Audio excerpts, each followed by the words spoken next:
শরীরের কোনো অংশ বিচ্ছিন্ন হয়ে গেলে যে কোনো প্রাণীর মৃত্যু হওয়াটাই স্বাভাবিক, কিন্তু সেই চেনা ধারণাকে যেন ভুল প্রমাণ করেছিল একটি নিরীহ মাছ। অর্ধেক শরীর নিয়েই টানা 6 মাস বেঁচেছিল সে। অবিশ্বাস্য মনে হলেও এমনই এক ঘটনা ঘটেছিল থাইল্যান্ডের রাচাবুরি এলাকায়। স্থানীয় সংবাদ মাধ্যমের খবরে বলা হয় মাছটি ছিল লেমন ফিন বার্ড বা গোল্ডেন বেলি বার্ড প্রজাতির। সোনালী পেটের মাছটিকে সিমেন্ট দিয়ে বাঁধানো একটি পুকুরে রাখা হয়েছিল।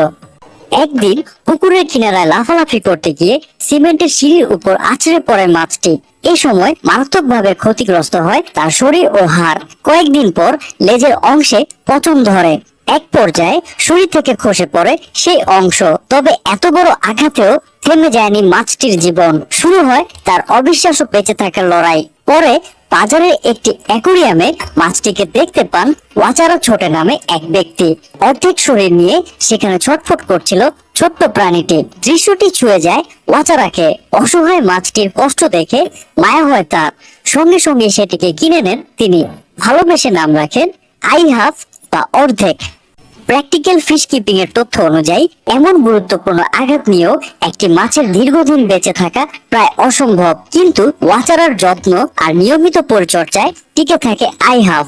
এরই মধ্যে চারিদিকে ছড়িয়ে পড়ে আই হাফের গল্প। তাকে এক নজর দেখতে বাড়তে থাকে মানুষের আগ্রহ। তবে বিতর্ক তৈরি হয় তখন যখন ওয়াচারা এই অলৌকিক মাছটিকে প্লাস্টিকের পাত্রে নিয়ে বিভিন্ন গ্রামে ঘুরে ঘুরে মানুষকে দেখাতে শুরু করেন।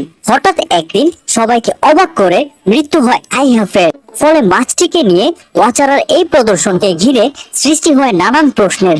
বিশেষজ্ঞদের মতে এক গ্রাম থেকে অন্য গ্রামে ঘোরানোর ধকল ও পানির পরিবর্তনের মানসিক চাপ মাছটির জীবনের জন্য মারাত্মক ঝুঁকি হয়ে দাঁড়ায় এবং এই কারণেই মারা যায় আই হাফ। ছোট এই নিরীহ প্রাণীটির মৃত্যু স্থানীয় মানুষদের হৃদয় ছুঁয়ে যায়। সবাই মিলে অর্থ সংগ্রহ করে মাছটির জন্য কেনেন ছোট্ট একটি কফিন।